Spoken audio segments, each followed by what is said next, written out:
আপনাদের সবাইকে স্বাগতম।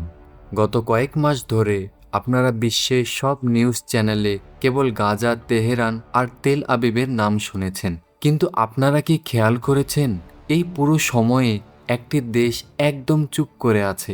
সেই দেশটি হলো আফগানিস্তান। যে তালেবানরা কয়েক বছর আগে পর্যন্ত জিহাদ আর যুদ্ধের ডাক দিত, তারা এই মহাপ্রলয়ের মাঝে এত শান্ত কেন? প্রফেসর জিয়াং আজ আপনাদের এমন 3টি শকিং তথ্য দেবেন যা শুনলে আপনি বুঝতে পারবেন আফগানিস্তানের এই নীরবতা আসলে কোনো শান্তি নয়, বরং এটি হলো একটি তুফানের আগের স্তব্ধতা। তালেবানরা এখন আর কেবল একটি গেরিলা গোষ্ঠী নয়, তারা এখন একটি দীর্ঘমেয়াদী গ্লোবাল গেম খেলছে। প্রথমেই একটি ইনফরমেটিভ তথ্য নিন যা সাধারণ মিডিয়া এড়িয়ে চলে। বাইরে থেকে মনে হতে পারে ইরান আর তালেবান উভয়ে আমেরিকার শত্রু, সেই হিসেবে তারা পরস্পরের বন্ধু। কিন্তু সত্যটা এর উল্টো। ইরান হলো শিয়া প্রধান দেশ আর তালেবান কট্টর সুন্নি। তাদের মধ্যে কয়েক দশক ধরে চলে আসছে ওয়াটার ওয়ার বা পানি সংঘাত। হেলমান্দ নদীর তীর নিয়ে গত বছরও তাদের সীমান্তে গোলাগুলি হয়েছে। এখন ইরান যখন ইসরায়েল যুদ্ধে ব্যস্ত, তালেবানরা তখন খুঁজছে আফগানিস্তানের ভেতরে থাকা ইরানের প্রভাবকে চিরতরে মুছে ফেলার। তারা জানে ইরান যদি এই যুদ্ধে দুর্বল হয়ে পড়ে, তবে মধ্য এশিয়ায় তালেবান হবে অঘোষিত সম্রাট। তারা এখন কেবল সময়ের অপেক্ষা করছে। দ্বিতীয় পয়েন্টটি হলো সবচেয়ে গুরুত্বপূর্ণ। আপনারা জানেন কি আফগানিস্তানের মাটির নিচে কি লুকিয়ে আছে? সেখানে আছে প্রায় $1 ট্রিলিয়ন খনিজ সম্পদ, যার মধ্যে সবচেয়ে দামি হলো লিথিয়াম, যাকে বলা হয় ভবিষ্যতের সাদা তেল।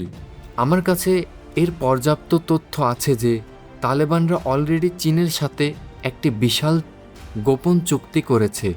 চীন আফগানিস্তানের খনিগুলো খনন করবে, আর বিনিময়ে তালেবানরা পাবে অত্যাধুনিক নজরদারি প্রযুক্তি এবং বিপুল পরিমাণে অর্থ। তালেবানরা এখন তাদের দেশটাকে একটি ইকোনমিক ফ্রস্ট্রেস বা অর্থনৈতিক দুর্গ বানাতে চায়। তারা বুঝতে পেরেছে যুদ্ধে জিতে দেশ দখল করা যায়, কিন্তু টিকে থাকতে হলে অর্থনীতি লাগে। তাই মধ্যপ্রাচ্যের যুদ্ধে তারা জড়িয়ে এই বিশাল প্রজেক্ট নষ্ট করতে চায় না।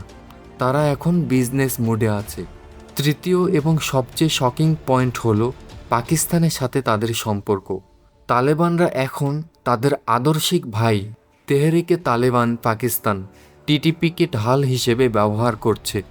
আফগানিস্তান চাচ্ছে ডুরান্ড লাইন বা তাদের সীমান্তের বিতর্কিত অংশগুলো নিজেদের দখলে নিতে। তারা পাকিস্তানকে চাপে ফেলে মধ্য এশিয়ার দেশগুলোর সাথে সরাসরি বাণিজ্য পথ তৈরি করছে। আমার প্রেডিকশন হলো আগামী 5 বছরে তালেবানরা নিজেদের এমন এক উচ্চতায় নিয়ে যাবে যেখানে তারা আর কারো সাহায্যের উপর নির্ভর করবে না। তারা মধ্যপ্রাচ্যের এক বিশৃঙ্খলাকে ব্যবহার করছে নিজেদের সামরিক শক্তিকে নীরবে সংগঠিত করতে। অনেকে ভাবছেন তালেবানরা বোধহয় বদলে গেছে। না, তারা বদলায়নি। তারা কেবল তাদের স্ট্র্যাটেজি বদলিয়েছে। তারা এখন সরাসরি যুদ্ধে না গিয়ে মাস্টার ওয়েটিং গেম খেলছে।